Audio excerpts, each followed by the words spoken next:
ये आ गया जी crown crust pizza, छोटे छोटे स्लाइसेस किए हैं। अभी हमारी चल रही है जी रमजान डील्स के ऊपर जो सीरीज चल रही है उसकी सेकंड एपिसोड है। सेकंड एपिसोड के लिए हम लोग जा रहे हैं चीजेस पे। अच्छा, इनकी ओवरऑल जो चीजें आती है ना रमजान डील में, वो मैं आपको बता देता हूँ। एक क्राउन क्रस्ट छोटा वाला पिज़्ज़ा है, स्मॉल वाला, उसके साथ 2 जिंगर बर्गर है और ये हमें मिली है जी 2194 रुपीज में। अच्छा, बर्गर पे हम लोग स्टार्ट करते हैं। ये बर्गर है जी। अच्छा, ऊपर बर्गर बन है, उसके ऊपर थोड़ी सी इन्होंने लेटस वगैरह लगाई है, साथ में माइनीज लगाई है। उसके नीचे सिंपल एक जिंगर का पीस है, उसके नीचे फिर बर्गर बन है। बिस्मिल्लाह। टेस्ट में ठीक है, मुनासिब है। ये आ गया जी क्राउन क्रस्ट पिज़्ज़ा, छोटे छोटे स्लाइसेस किए हैं, ऊपर चिकन है, वाइट सॉस पड़ी हुई है और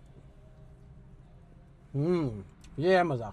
पिज़्ज़ा मज़े का भी, बर्गर भी ठीक है लेकिन पिज़्ज़ा मज़े का है। अच्छा, मेरा ख्याल है जो पिज़्ज़ा ना तकरीबन 1100-1200 रुपये में ये पिज़्ज़ा ज़रूर होगा। इसके हिसाब से वैल्यू ऑफ मनी है।